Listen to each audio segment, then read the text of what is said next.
What has happened, everybody? James Hancock here, back to review part one of Wicked, starring Cynthia Erivo and Ariana Grande. And this review is going to be geared toward those people who don't necessarily consider themselves to be fans of musicals, or those people like myself who are not already familiar with the musical from the stage play. And you could even say this is a review for those people who probably would rather be seeing Gladiator 2 instead of Wicked, but I'll be seeing Gladiator 2 tomorrow. But this is going to sound insane to those people who are subscribed to this channel or have followed it for a while. I think Wicked might end up being the better movie because I've been hearing horrible things about Gladiator 2, and much to my shock and amazement, I did enjoy Wicked. And while I didn't enjoy it as much as those people who showed up wearing witch hats, and I definitely didn't enjoy it as much as those obnoxious people beside me who were taking pictures of the screen during the movie, and I just wanted to say, those pictures are going to look like shit. I know you're excited, but just get a screenshot when you get home. You don't need to destroy the experience for everybody else. But I just realized, like, everybody that was there, they were applauding after every song. They knew the musical backwards and forwards, so they're already kind of in the bag. Reviews are kind of pointless for those people who are already completely, totally fanatics for Wicked and have got the entire soundtrack memorized and that sort of thing. But what blew my mind is how, even though the movie is way too long and it feels like it has a lot of padding, once again, they're taking the Broadway show and breaking it into two movies. The second movie is due in November of next year, so I knew it was in for a bit of a slog. But about like 45 minutes or an hour into it, suddenly I realized, like, wait a second, like I'm starting to get attached to these characters, and I'm starting to laugh, primarily because Ariana Grande is funny as fucking shit in this movie. I was a total blank slate on Ariana Grande. I'm 150,000 years old. I don't know anything about her. But if this movie's any indication, surprise, surprise to all of her fans, she's very, very talented, because obviously she can wail, she can sing her ass off, but she's just so goddamn funny from start to finish. So she made the movie for me.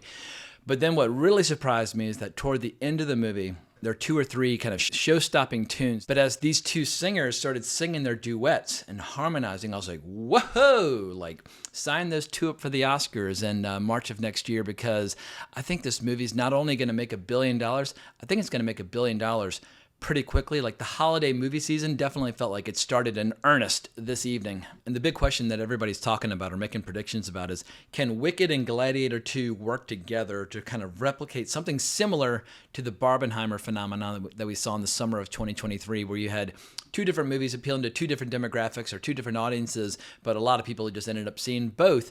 But what made my theater so insane this evening, there was some early access screening for Gladiator 2 that I was totally unaware of. Otherwise I would have gone to Gladiator 2.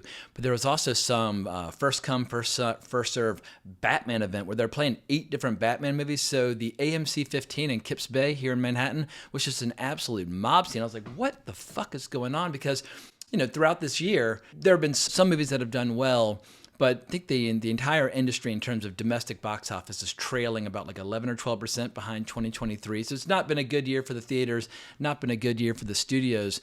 But suddenly it felt like, holy shit, like once again, like I said, the holiday movie season had begun in earnest. And we still have Moana 2 coming next week.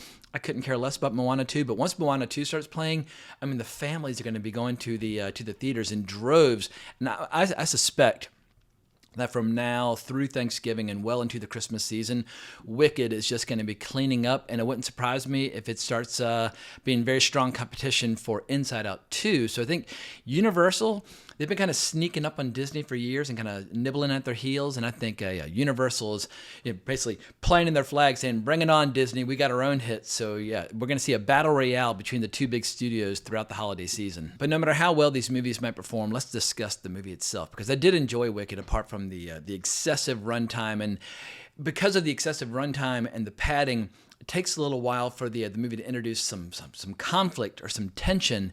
And if you're just watching a very candy-coated world with people dancing and singing and that sort of thing, that can be a tough sit unless you have some sort of dramatic tension. But for those people who are familiar with the story, there are a couple different sources of dramatic tension that slowly, make their presence known. And that's when the movie really starts picking up some speed and momentum. But here's a quick history lesson on all these characters, because this movie is based on the popular stage musical by Stephen Schwartz. But Stephen Schwartz based his musical on a series of books by Gregory Maguire. And then he obviously based his books on the 14 Oz books by L. Frank Baum, whose first book was published in 1900. And it was that book that served as the inspiration for the 1939 movie, The Wizard of Oz. And the only thing I know about the original book is that Dorothy's slippers were not ruby red slippers. They were silver slippers in the book, but obviously when you're shooting a movie in Technicolor, it helps to have ruby red slippers. And I think they're now like enshrined somewhere in DC at one of those major museums.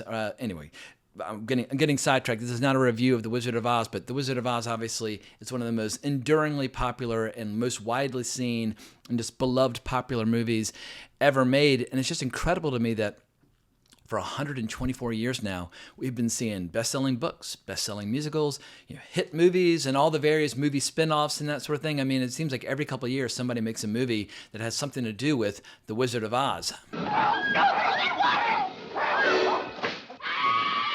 You cursed brat! Look what you've done! I'm melting! Melting! Oh, what a world! What a world! But for my part, I'm a total casual fan. I've seen The Wizard of Oz a few times. I was forced to watch it as a kid, and I was totally traumatized by all the flying monkeys.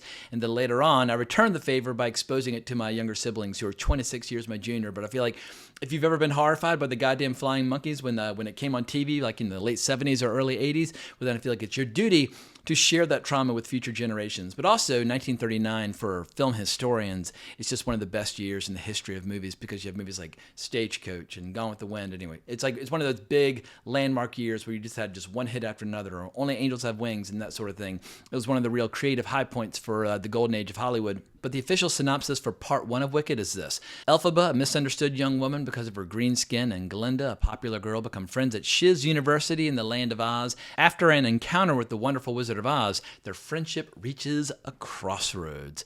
And that more or less gets it done, but there's obviously divided loyalties over boys and that sort of thing, and there's certain like popularity contests, and there's definitely a competitive rivalry as to which one might actually have some talent when it comes to learning sorcery and which one might be a bit of a charlatan. But the best praise I can offer for this movie is the fact that I came out, I rented a bicycle from City Bike, and I was riding home, and the entire ride home, which was like 15, 20 minutes, kept humming certain songs and remembering certain scenes.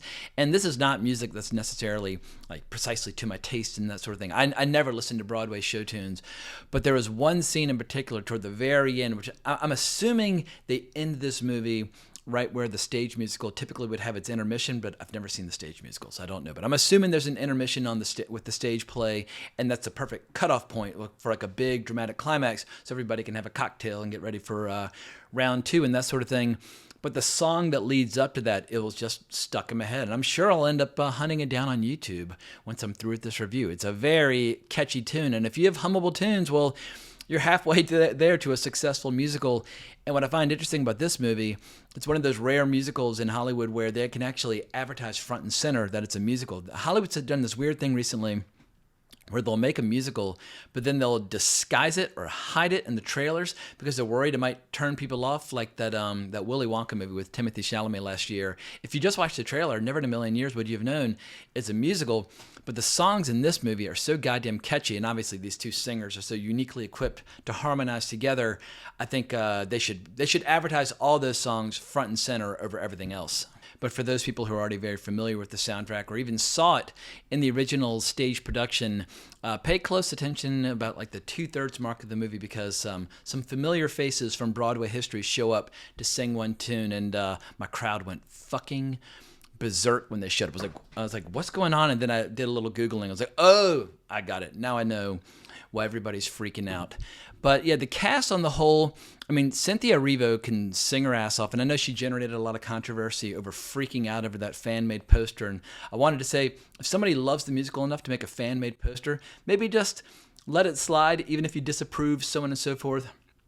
I don't know if that's going to keep too many people at bay or alienate too many fans, or at least judging from the emotional response that I saw this evening.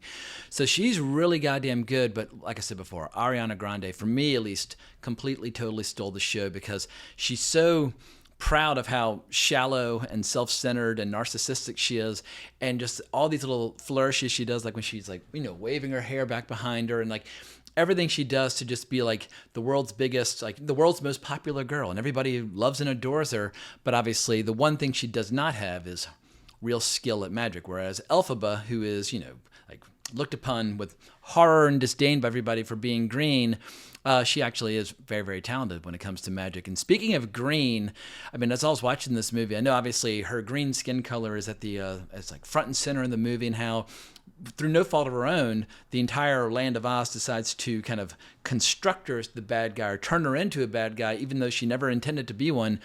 But the only green I could see was like the green of money. As I was watching it, I was like, this just feels like a hit. Like every impulse in my body, even though I'm oftentimes completely, totally wrong on this front. Like I remember ahead of the release of Titanic, I was like, oh, nobody cares about Titanic. That movie's gonna bomb. So I get these predictions wrong oftentimes. But yeah, green, green, green. I think it's gonna be a very green holiday season thanks to Wicked. But another cast member who's absolutely fantastic is Jonathan Bailey, who plays Fiyero, who's almost as vain and shallow and self-centered as Glenda. And when he shows up, the movie just really comes to life because up to that point, it has a lot of, let's just say, feminine energy, and huge surprise. It's a musical about two witches. Of course, it's going to have a lot of feminine energy, but when he shows up and all the girls fall in love with him, and a lot of guys do as well, it just adds an additional dynamic, and it also helps that he is hilarious as well. I didn't know going into this just how much comedy was a part of the story. Like I said, it was a blank slate. I've seen The Wizard of Oz a few times. Otherwise, I don't know a goddamn thing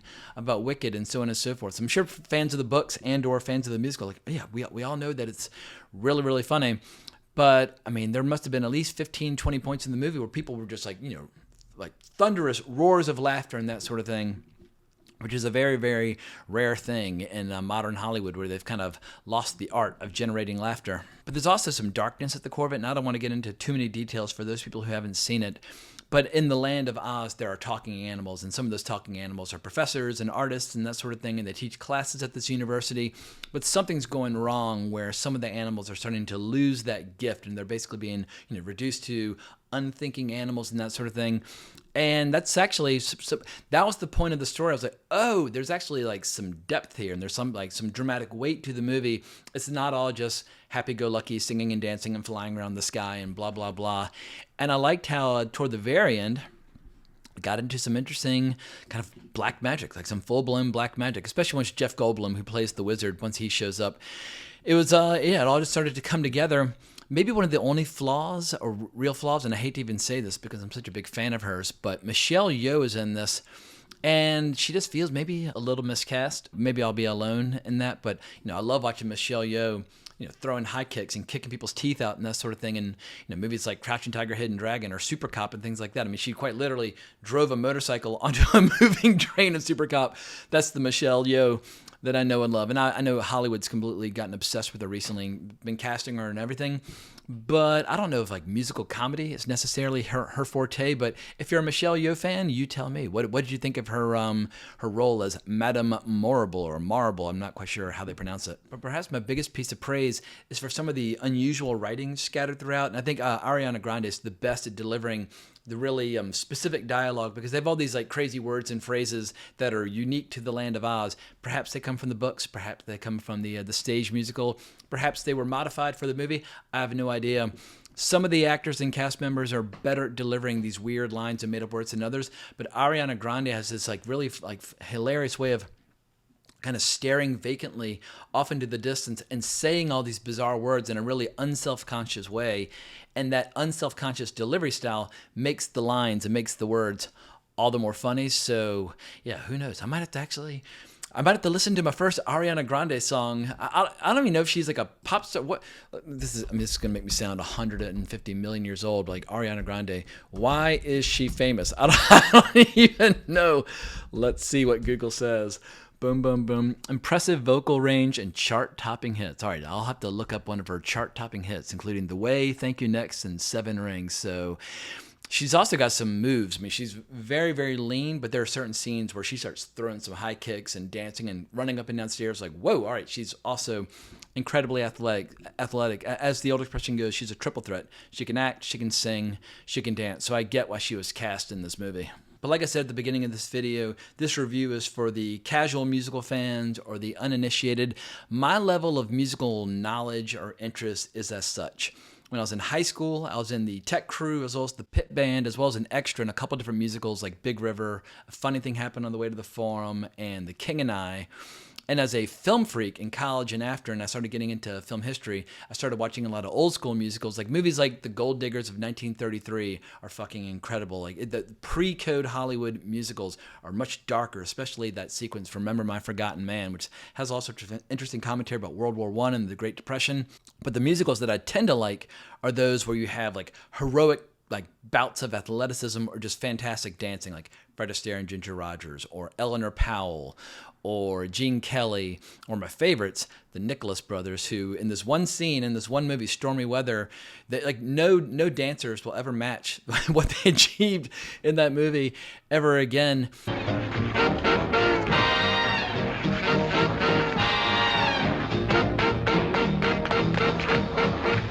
So while as far as my personal taste goes, I'd much rather watch people doing like Fred Astaire and Sid Charisse and the Bandwagon doing just insane dancing. This movie, the dancing's not really the feature attraction. It really is like just the catchy, poppy Broadway show tunes. So if you're one of those people that doesn't really give a damn about, doesn't even really give a damn about musicals, but have been every once in a while, like if you saw Andrew Lloyd Webber musicals in the 80s and 90s, like a lot of us, and fell in love with the Phantom of the Opera or Cats or whatever, I think there's a chance you're going to like this. Or even if you don't like it, grab your grandmother, your mother, your sister, your girlfriend, your wife, like your nieces, daughters, whatever. Take all the girls you know to see this. And if some boys want to come along for the ride, like, don't make them, because that immediately makes kids fucking hate movies. But yeah, invite people along. And like I said, I think this movie is going to be a goddamn smash. It's time for me to wrap up this video because I need to get to bed and go see Gladiator 2 tomorrow, which I'm very excited to see in spite of all the negative reviews. And I'm hoping, because I've heard so many negative reviews, my expectations are at rock bottom levels, and that'll allow me to enjoy the movie on some level. But to be continued on that front sometime tomorrow. But hope you enjoyed this video and this review. If so, please consider liking the video, subscribing to the channel, hitting that notification bell. I look forward to hearing everybody's thoughts, but more importantly, as always, onwards and upwards.